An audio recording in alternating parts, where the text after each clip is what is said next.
Hello and welcome everyone. It's Darius from Off-Road Universe and Vintage Restoration Moto. Want to give you guys a quick update on the WR500. We started reassembly sometime around 2 o'clock yesterday, and it was about 10 hours last night and a couple hours this morning, just getting everything together. So I thought I'd give you guys a little rundown. We're definitely nowhere near done, but everything is coming together really nice. And I'll talk about some of the good things that happened, some of the bad things that happened, etc., and give you guys a rundown of kind of like what's next. So everything's been going pretty good. We got everything cleaned up, painted. One of the things I'll do before I put any part back is, as much as possible, really go in and clean the part. Try to, either polish it or clean it and get it looking better, get some of the grime off of it. And that's, as you can see here, what I did with the snail adjusters and the axle bolts and spacers. Same thing with the rear brake. We basically got this down just to the bare magnesium and then repainted it with a flat, and then I used a satin hard coat with some hardener, obviously in clear. I haven't really worked on the wheels yet. I mean, they do look really good, but as you can see, like, there's a little bit of rust right there. I got to get that, wheel lock kind of cleaned up. I've been going around the wheels. It does not look like they put any sort of plastic coating around it or anything like that. So these are pretty much solid aluminum. So it seems like I can go in and clean them up. They look really good. The swing arm, I got that down to the bare aluminum, and it is aluminum and it is painted. And then I repainted it, and I found a good color, and I put the monocross stickers on it. I think it looks really good. I'll show you guys on the other side where I did a repair. Hopefully you won't be able to tell. But this was the side that had a big divot, and I actually can't really tell where it was, but I believe it was like right here. And so what I did was I used some steel stick, and I basically built up this ridge to where, you can't really tell. And I built up the bottom a little bit, and then I added some material, and then I used a electric sander to get it, really, really nice. And that's where I ended up just deciding, you know what, I'm just going to end up repainting these completely. So that is pretty darn awesome. There's nothing there. I've got to put, some more pieces here.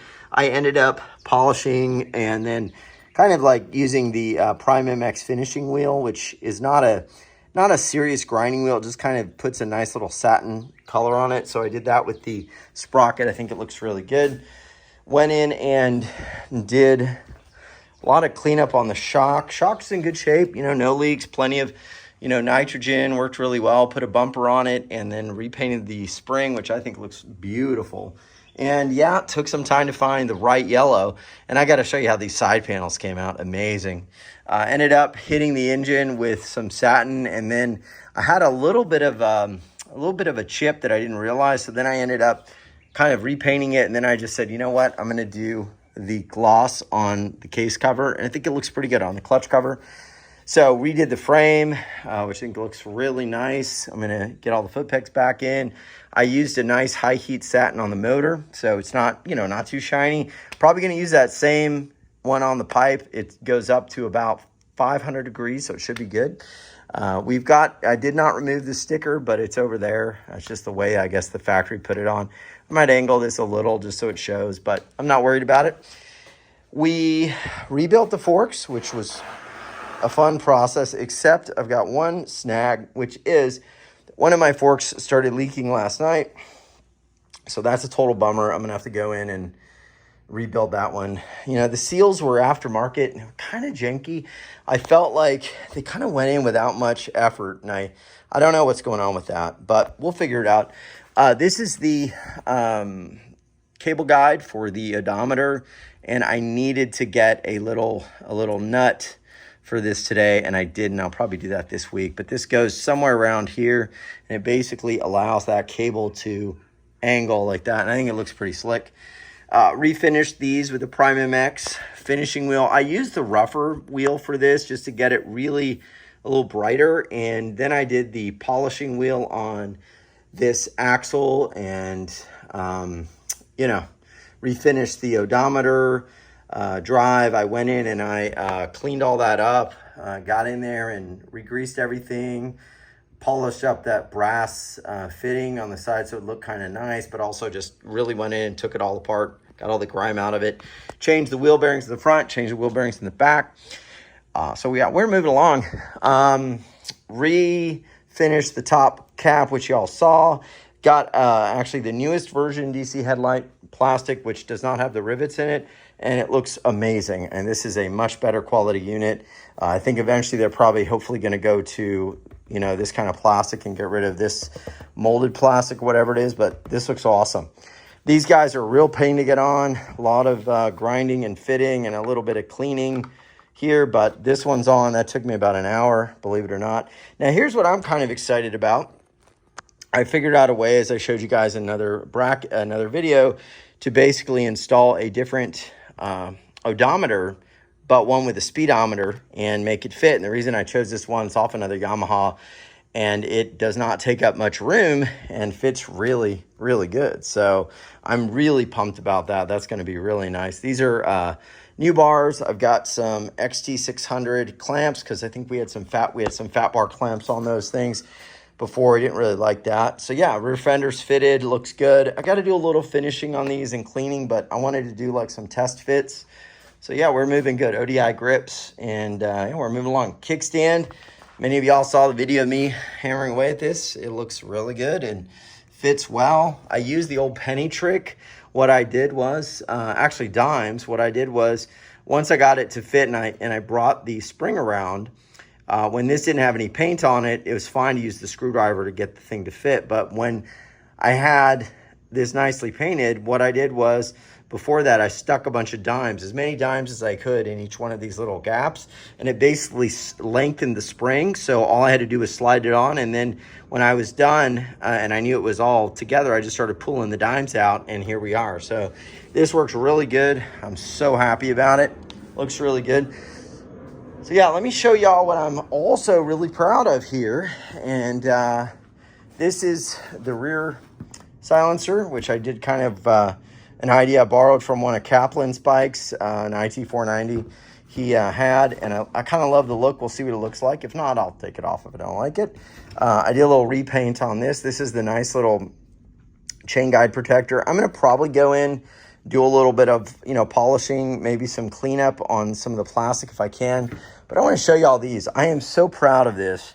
These are the original side panels. Now, I went in and I polished them up, removed any scratches, but this, my friends, is literally paint. This is yellow matching paint with clear on it, and it looks awesome. Now, I gotta say, I mean, this looks so good. I'm not sure if I'm gonna use this all the time. It's almost like too nice, but I think it just looks great. So they're gonna get some stickers, and I'll just kind of keep them in a bag somewhere because they are pretty darn nice. Ones I'll probably use, which I also like, are the DC Plastics, and I got these here. So I think this is gonna come together really nice. And yeah, we're making great progress. I just have to, you know, test fit everything and tighten bolts and, you know, get everything together. But I'm pretty beat. It's really hot, humid here. So we're going to pretty much take a break for the day and then, you know, come back. And I'll tell you what, I really had to work hard to match this yellow. And you can see it's really close. Basically, I had a mixture of two different yellows. So if you guys are wondering what yellows I use, let me show y'all. It's kind of weird. I'm going to tell you my process. So I started with this Bear, which is called Bear Paints, which is called Unmellow Yellow Gloss. And that was a little bright. Then I did a layer of this stuff, which is Krylon Fusion. And then this one is called Gloss Sunbeam. And then I did a little more of this, and I kind of kept layering them until I got really close to what our graphics were on the tank and on the side panels. And then I hit it with, you know, the clear. And this is the stuff I use. This is awesome, a 2K clear by ERA Paints. This stuff goes on beautifully and just is amazing. So that's about all. We've had some fun doing this. Obviously, there's a lot more to do. I've got some janky wiring on this bike. I got to figure out. Somebody was trying to run I guess, street setup. So they were running like a rear brake light. And so what they did, if anybody has any guidance on this, it looks like they connected in to one of the stator wires with this green wire, which I guess is just like a higher, I guess they were trying to get like higher voltage. I don't know what they did, but I've got to figure that out. I'm not super excited about having something connecting into there. This is the red and yellow wire, and I think this does actually go to the headlight, so it does power them, but I don't know if they just had a cutoff to where you wouldn't have a headlight or tail light unless you hit the brake. But that's not really a brake light. I mean, it is of sorts, but it's not really like a, you know. So anyway, who knows? I've still got to figure out all the headlight wiring. And another cool thing, I'll just show you guys the motor, how beautiful she looks. Just amazing. Yeah, a lot of work, but I'm so happy with her. I got to put the bash guards back. The other thing I figured out here is how to mount a light. There's a little hole here for a light. So I'm going to have a little light, so this will be backlit. So at night, you know, if I'm riding around, kind of flying through fields or something, I want to hit the headlight, I pull this, headlight comes on, tail light comes on, and then this gets backlit.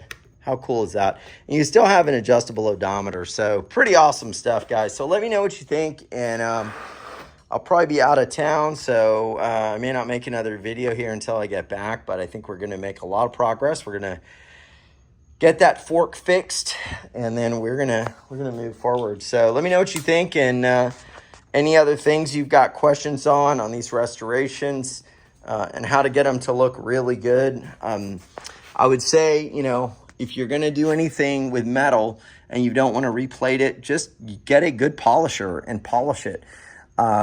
Get, you know, the metal down to just bare metal if you're gonna paint, right? But if you're gonna just keep, let's say, a part like this.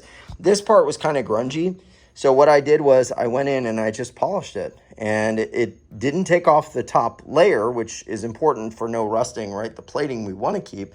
But we just polished it. And it looks really nice. It's a little humid right now, but y'all can see. Let's get a better angle here. Yeah, there you go. So yeah, I'm excited, super pumped. Love the bike and can't wait to do some things. And also, if any of you guys have an extra IT490 pipe, or you have an 82 or 83 YZ490 pipe, let me know. I'd like to buy one. I want to do the wrench report mods on the pipe, but I kind of want to leave a stocker pipe without messing it up if the mods suck or if I lose bottom end. But what I do need actually is a side port exhaust, because that's what these guys are. So let me know what you think, and I appreciate all the support and everything else. I can just look at this thing forever, which is pretty much one of my plans. It's just awesome. Would you just look at it? Just look at it. You know, just look at this. Wow. Too awesome, man. Shock looks like just a beautiful banana. Look at that. I mean, you just can't. I haven't been so excited since the magenta shock on the WR500, but I mean, this is the big banana. Love it. All right, guys, thanks for everything. We'll see you on the next one, and hope you enjoy it. So pretty. See you soon. If you like this kind of content, hit like and subscribe. Yum. Look at those lines. Woo.